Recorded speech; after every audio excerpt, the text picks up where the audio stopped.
Quando a gente vai para o capítulo 9 de Esther, o que a gente aprende? Sobre os judeus triunfam sobre os inimigos. Eita glória! Esse capítulo é um capítulo de vitória, de triunfo, meu amado. Eles prevaleceram. Olha que coisa boa. Em outras palavras, vamos ser sinceros, é o dia da vingança. O dia da vingança. Né? Chegou aquele grande dia em que Amã conseguiu fazer com que os judeus fossem exterminados da face da terra, né? Então, o que aconteceu? Nós sabemos a história, vimos que Esther foi, intercedeu, né? E foi atendida pelo ressueiro, e glória a Jesus. Chegou o dia, e o outro decreto disse que eles podiam se defender. Então, os judeus aproveitaram o momento, eles não tiveram fins, uma visão materialista, sabe? De exterminar e tomar conta de todos os bens que os inimigos tinham, não. Eles estavam apenas defendendo a vida, a sobrevivência ali, falava muito alto.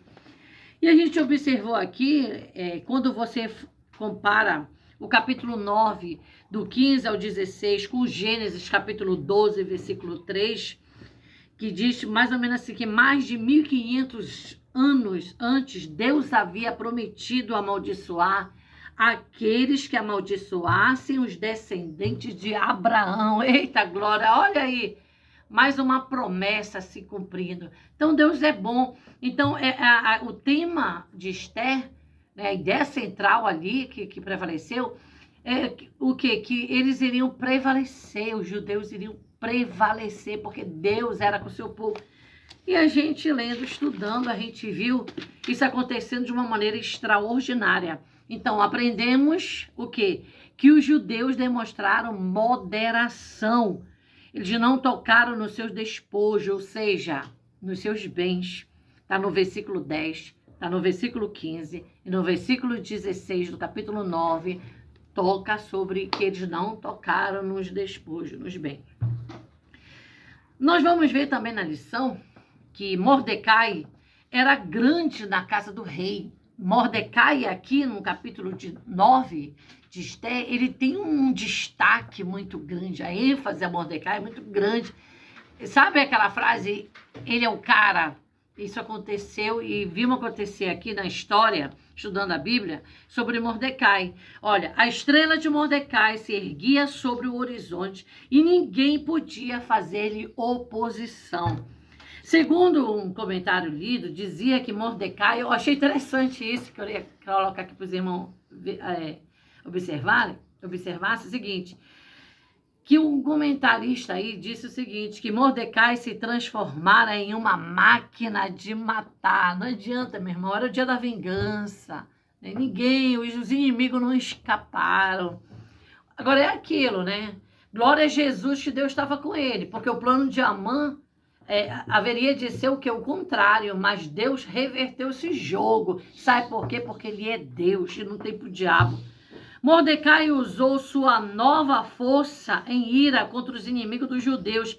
Eles choravam e fugiam, mas de nada adiantava. É isso tudo aqui e muito mais a gente aprende na lição número 9.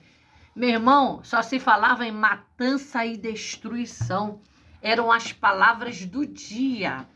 Então, o Targum diz o seguinte, que os judeus usavam o que para se defender? Espada, lanças, cacetes, instrumentos agrícolas e por aí vai. Ou seja, eles estavam armados, estavam prontos. Além de contar que o Senhor que guerreia era com eles. Então, outra coisa aqui que eu achei interessante quando nós estávamos meditando é que houve também a matança dos 10 filhos de Amã. Você viu, você leu a lição que ele tinha cerca de 200 filhos. Em Esther capítulo 7, verso 10, nós podemos supor que eles foram, olha só, empalados, tal como sucedeu ao pai. Então, você sabe que ser empalados ali é uma estaca pontiaguda que eles enfiavam por baixo para que viesse penetrando nas entranhas, né, do corpo dos que foram mortos. Então, aquilo poderia ser pelo umbigo ou poderia ser a estaca enfiada pelo ânus, né? Você estuda e você vai ver que era uma morte, era uma tortura terrível, terrível. Então, aquilo que nós falamos, os judeus, eles não estavam atrás de dinheiro, não saquearam as casas e nem as propriedades. Era somente defesa da sua vida. Então, que você possa, né, observar um outro ponto que eu destaquei aqui, amada, que Esté, ela poderia ter se acomodado. Quero voltar aqui para Esté. Que Esté poderia ter se acomodado em quê?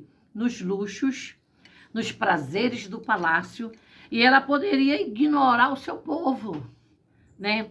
Ela não estava vivendo apenas para si mesma. Olha que coisa legal que a gente aprende na lição de hoje, irmão. Então, queremos te dizer o seguinte: use a raiva para lutar pela justiça. Tem muita gente que usa a raiva para fazer maldade. E a gente vê aí que Deus, ele trabalhou de uma maneira tremenda, porque você vê na história de Esté que houve obstáculos, houve barreiras, houve bloqueio. Então, o obstáculo que é? É aquilo que dificulta ou impede a realização de um movimento, o que pode atrapalhar a progressão de algo. Então, na nossa vida, para crescer, é preciso superar os obstáculos. Eu vou repetir essa frase para mim terminar o meu comentário. Na vida, para crescer, é preciso superar os obstáculos. Quais são os obstáculos da tua vida? Bora parar e meditar? Então, se você quer crescer em cima desses obstáculos, aprenda a superar.